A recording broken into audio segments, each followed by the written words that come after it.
ಸ್ನೇಹಿತರೆ, ಏಪ್ರಿಲ್ 1ನೇ ತಾರೀಕಿನಿಂದ ಫಾಸ್ಟ್ಯಾಗ್ಗಳಿಗೆ ಸಂಬಂಧಪಟ್ಟಂತೆ ದೇಶಾದ್ಯಂತ ಹೊಸ ನಿಯಮ ಜಾರಿಗೆ ಬರುತ್ತಿದೆ. ಕೇಂದ್ರ ಸಾರಿಗೆ ಇಲಾಖೆ ಮತ್ತು ಕೇಂದ್ರ ಸರ್ಕಾರ ಈಗ ಫಾಸ್ಟ್ಯಾಗ್ಗಳಿಗೆ ಸಂಬಂಧಪಟ್ಟಂತೆ ಏಪ್ರಿಲ್ 1ರಿಂದ ಕಟ್ಟುನಿಟ್ಟಿನ ನಿಯಮವನ್ನು ಜಾರಿಗೆ ತರಲು ಆದೇಶವನ್ನು ಹೊರಡಿಸಿದೆ. ಹಾಗಾದರೆ ಏಪ್ರಿಲ್ 1ನೇ ತಾರೀಕಿನಿಂದ ದೇಶಾದ್ಯಂತ ಜಾರಿಗೆ ಬರುತ್ತಿರುವ ಹೊಸ ಫಾಸ್ಟ್ಯಾಗ್ ನಿಯಮ ಯಾವುದು ಅನ್ನೋದರ ಬಗ್ಗೆ ಸಂಪೂರ್ಣ ಮಾಹಿತಿಯನ್ನ ಈ ವಿಡಿಯೋದಲ್ಲಿ ನಾವು ನಿಮಗೆ ತಿಳಿಸಿಕೊಡ್ತೀವಿ.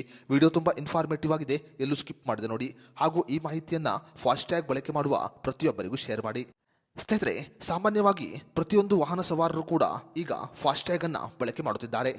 ಆದರೆ ಕೆಲವು ವಾಹನಗಳ ಮಾಲೀಕರು ಇನ್ನೂ ಕೂಡ ತಮ್ಮ ವಾಹನಕ್ಕೆ ಫಾಸ್ಟ್ಯಾಗ್ ಅಳವಡಿಸಿಕೊಳ್ಳದೆ ನಗದು ಹಣವನ್ನ ಪಾವತಿ ಮಾಡುತ್ತಿದ್ದಾರೆ.